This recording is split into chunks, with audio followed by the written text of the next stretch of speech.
There was nothing special about the cafe. Tiny yellow espresso mugs with smiley faces on them, delicious French onion soup, and worse than mediocre bread to dip.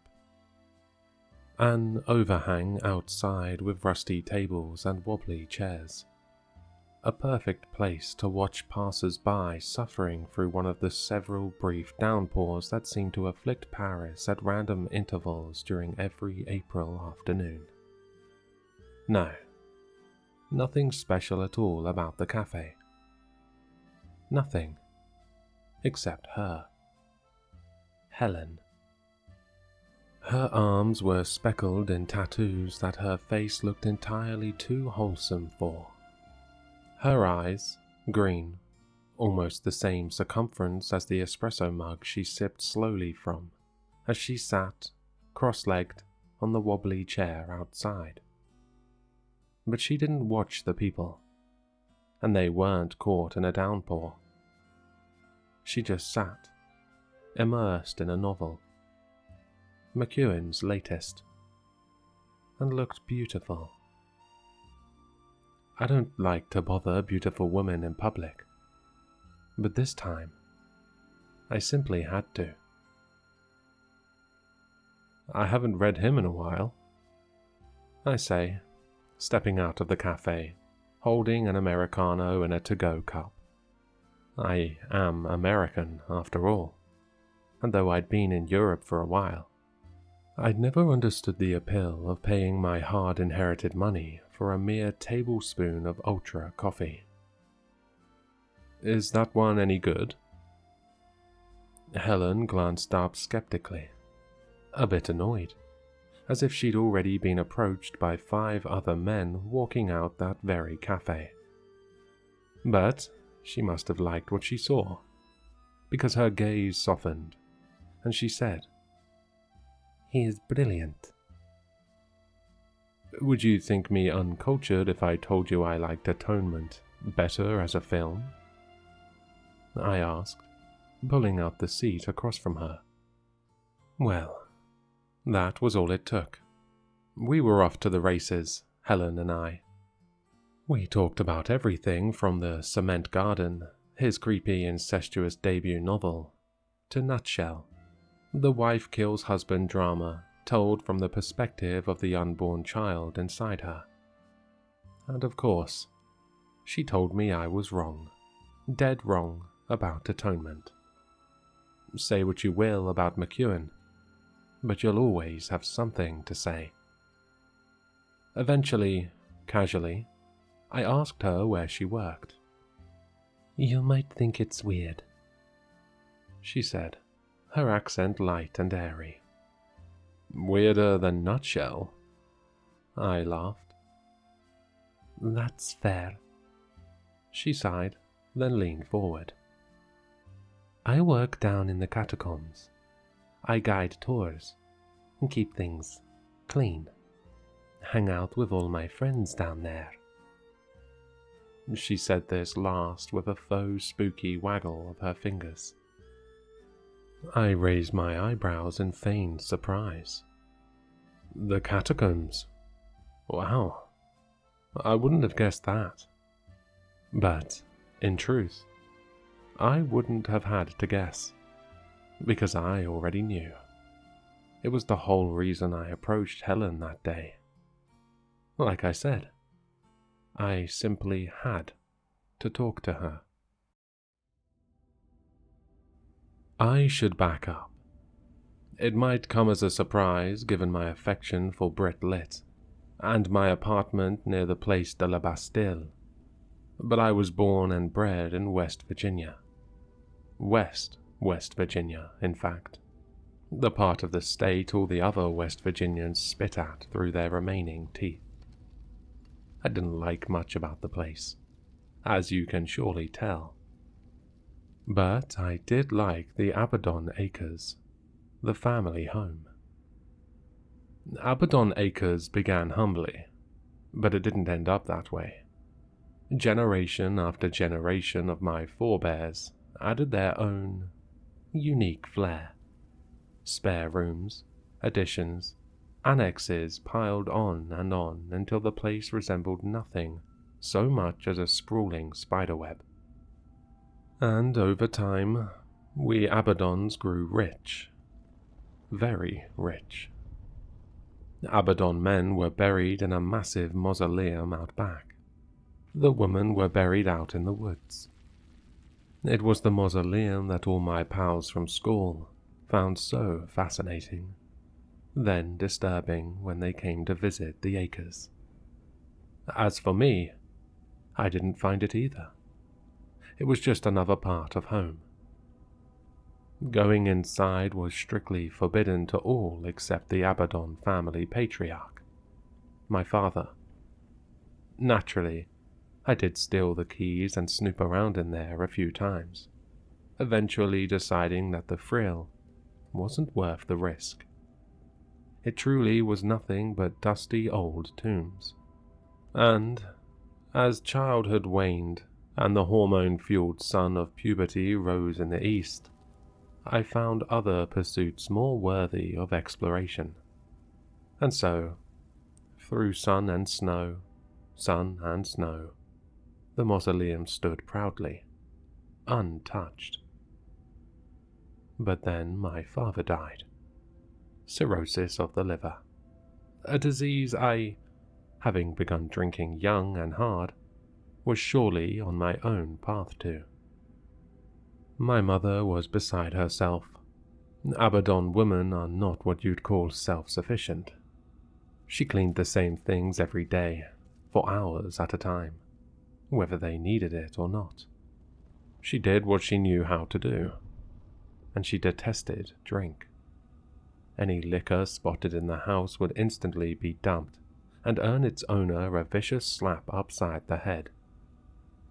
This was a problem, because I found myself needing a drink more than ever those days.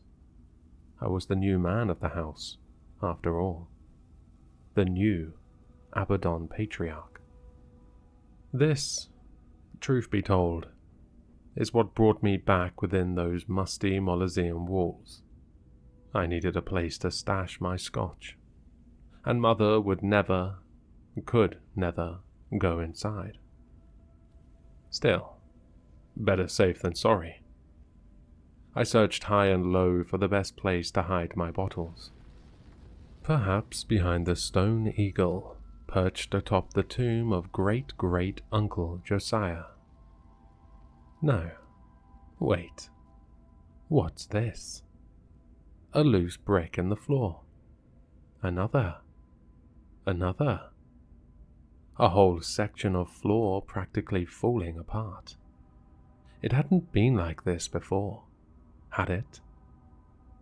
And beneath the brick, which I uprooted in a curious frenzy late one night in my 17th year, beneath the brick, I found a trap door. A spiral staircase, no railing. Steps made of old, rotten wood. The first one creaked pathetically. If I fell through, if I hurt myself, couldn't get back up, nobody would ever look for me in here.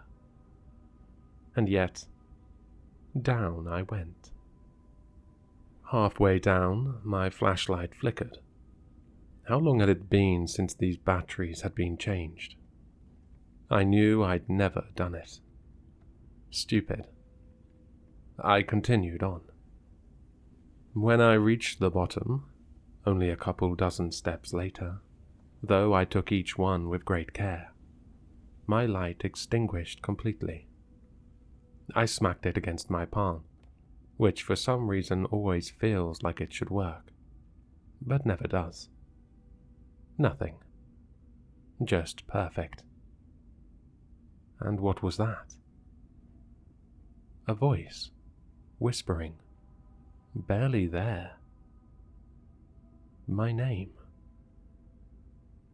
A chill ran through me, and it had nothing to do with the temperature. In fact, It was downright warm in the chamber, muggy. It did not feel like a room of death. It felt like a greenhouse, a room of eternal life. In response to the voice, I wanted to say, "Who's there?" But my tone was intended to be commanding, intimidating. What I said instead, and far more meekly than I'd hoped, was, "I'm here." And a fire sprang to life from a torch on the wall. I stepped backward in alarm and tripped over my own feet. My hands collided painfully with the gravelly stone floor. The room, now illuminated to me, was smaller than I'd expected. Far smaller than the mausoleum above. The spiral staircase, a single torch on the wall, and a tomb. A sarcophagus, carved lovingly with intricate detail. Rising to my feet, wiping my dirty, bleeding hands on my jeans, I stepped closer. What were these carvings? Children running, fear etched on their stone faces. A woman slitting a man's throat. A man devouring an infant. The horrors ringed the entire sarcophagus, all with the artistry of a Renaissance fresco. I ran my fingers across the carvings. Blood smeared against them. My hands were hurt worse than I'd realized. And the soft voice again, saying my name, coming from inside the tomb. A man's voice, deep and abiding. I looked at the name etched on the stone. Adam Abadon, born 1642. The first of us. In truth, I regret all that business with Helen. She was a nice girl, well-read, sweet, and funny besides, and a demon in bed, if you must know. In another life, things might have worked out between us. We spent practically all of our time together, those weeks after the cafe. I'm normally a guy who needs my space, but I had a job to do. I had to move quickly. I chased my moment with care. It was a Saturday afternoon. One bedroom window in my apartment hung open, a curtain fluttering in the sunlit breeze. We lay there, Helen and I, naked in the sheets, her arm draped over my chest, just catching our breath. "So, when are you going to take me to meet your friends?" I asked. "My friends?" Her cute accent almost drowned in the ambient noise wafting in from outside. "Sure," I said. "In the catacombs." She paused for a moment. "Oh, wait. You've never been down there before? I thought you had." "Nope, but I'm dying to go." "Really?" Helen asked, popping up on her elbow and appraising me. "Well, now I'm dying to show you." I pulled her elbow out from under her playfully, then flipped myself back on top of her. Almost time for round two, but first. Not while it's open, though. I can't stand tourists. I kissed down her lobe, her throat, her collarbone. "I want you to sneak me in," I said, conspiratorially. She giggled and squirmed in my arms, called me bad and slapped my shoulder. Afterward, she said that maybe we shouldn't sneak in. Why didn't I just pop by during her next shift, and she could give me a private tour? She could get in trouble, after all. Maybe fired. I told her that they weren't going to fire a model employee like her just for sneaking her boyfriend in. and that if they did, I'd just have to steal her away to my family home in West Virginia, where I'd take care of her every need, and she could take care of the 13 sturdy children she'd bear me. Huh. She was mostly interested in my use of the word boyfriend. Apparently that's when it became official. I discovered this by her squeal of excitement. I thought it had already been official. Culture barrier, maybe. Anyway, her objections died there. 3 nights later, past midnight, she and I stole away from the pavilion and across an empty street. There she used her keycard to gain our entrance. We passed the booth where they gave out headphones for audio tours, past the security gates. "Do you want to check my pockets?" I asked her as we walked underneath the detectors. "You can reach in as deep as you like." "Don't be gross," she said, but with a laugh. She was enjoying herself. I got the feeling she had never been the adventurous sort, and she seemed to be getting a genuine thrill from sneaking me around. I'm glad she was happy in those final moments. Before long, we reached a staircase. Spiral concrete steps, railings painted white, leading down into the abyss. I peered into the darkness. "Lead the way," I said, fingers tracing the vial in my pocket. In his writings, Adam Abadon imagined hell as black. No lakes of fire, rivers of sulfur, no devil distributing torments to the masses. Just oblivion, non-existence, nothingness. As far as I know, I was the first to find these writings. 4 books, bound in rotted leather, buried with him. I ventured back into the mausoleum night after night to drink Johnny Walker and read the great man's words. And every once in a while, I'd peer into his stone tomb at the bones that once scaffolded his meat and skin through life. I'd glaze into those holes that used to be his eyes and find myself entranced at the darkness. No, the blackness within. Some nights I could almost swear he was looking back at me. The books were ostensibly biographical, but Adam was a man of philosophy, of thought. His writings rivaled any of the greats. Some kids cut their teeth on Nietzsche, or Crime and Punishment, or, God forbid, David Foster Wallace. I had my great-great-great-great-great-great-great-great-grandfather, and his words sunk deep. 200 years before Darwin, he surmised that we were mere animalia, descended from the apes. He forced his wife, and later his daughter, to wash her hands with a lye-based solvent of his own devising before preparing his food. He anticipated the development of flying machines, long-range communication devices, and a global economy. He also worked out a way to rise from the dead. You see, Adam Abadon's truest achievements were in the realm of the occult. When such themes first appeared in his writing, I thought it a foolish preoccupation of an otherwise brilliant mind.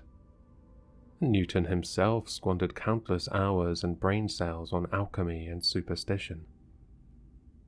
That was before I came to a page cleverly titled Revival of Spirits. I almost skimmed past it, but then noticed the artwork on the page. This was a potion, or a spell if you like. It showed the user how to take a nearly empty container of liquor, the nearly was important, and make it full again. I glanced at the bottle of Johnny by my side, not quite empty, as luck or fate would have it, and it had been a long day. A revival of spirits was just what the doctor ordered. With a mixture of anticipation and embarrassment, I went off in search of ingredients. Vinegar, the blood of a raccoon or a mink. I found a raccoon first. Opium. Special thanks to Mother's doctor for never asking too many questions about her frequent Vicodin refills. And of course, the scotch lingering at the bottom of the bottle, or which at least a full 100 drops were required. It all took some time. Just before sunrise, I poured in the vinegar, the blood of the poor beast still lying broken somewhere in the woods, and the 5 Vicodin I hoped Mother would not miss. I placed my hand over the bottleneck. The recipe was very specific. The flesh of my right hand must fully cover the opening of the container, and shook. I repeated a Latin phrase 3 times. It was then that I very nearly dropped the bottle, for it had become much heavier in my hands.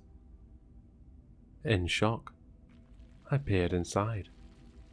The bottle was full. I sniffed inside. Smelled like Johnny Walker to me. Tentatively, who knows where that raccoon had been? I took a swig.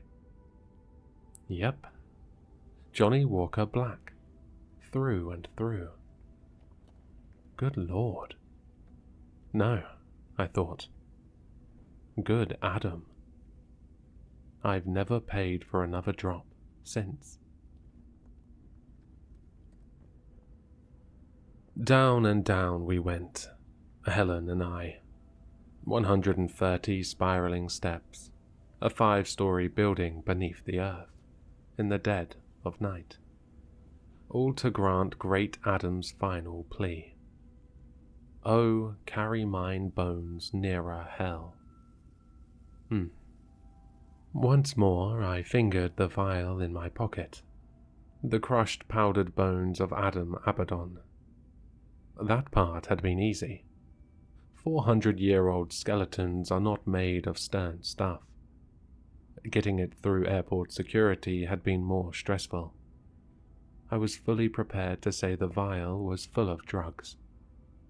Happily, they didn't catch it. Though they did spend a great deal of time frisking an elderly Mexican woman, while I sailed through unmolested. When we reached the bottom, Helen led us through a pitch-black stone tunnel, with the flashlight on her phone. I crouched as I walked. The ceiling was very near my head. I could reach out my arms and touch both sides at once. The ground was painfully uneven. The walk went on for some time. Not your mother's tourist attraction, to be sure. Finally, we reached an open chamber. Signs abounded, in English and in French, explaining the history of the catacombs, how more than 6 million people came to a final resting place in these subterranean corridors, and begging visitors, please do not touch the remains. If you're curious, the good people of Paris began to realize their burial habits constituted a public health crisis right around the time old rotted caskets started crashing through the cellar walls of homes built near centuries-old cemeteries. But, as fate would have it, they'd built all those homes by mining tunnels through the rock deep under the city. So, in the dead of night after night after night, city and church officials emptied the graveyards of Paris, stacking the rescued bones against the tunnel walls, floor to ceiling, miles and miles. 6 million souls. A mass grave. Just what Adam had ordered. Helen showed me around the tunnels with public access. Bones intermingled along the walls. A stack of tibias might be cut through by a row of skulls. Someone's leg and head might be a long way apart. The thought of it made me strangely sad. Unity. That was Adam's guiding philosophy. Unity of the family, of the nation, of the mind. Death was an affront to Adam, because the unity of blood and soul was torn asunder. And that's where I came in. After a while, as our conversation about the place started to ebb, I grabbed Helen's water bottle.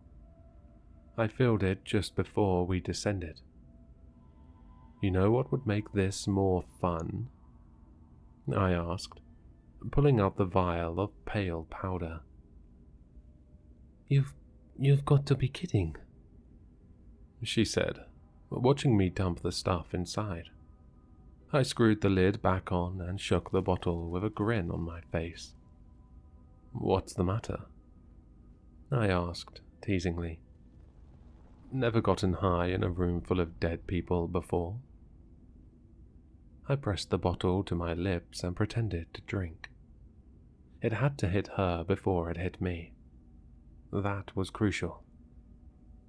I handed her the bottle. You're serious?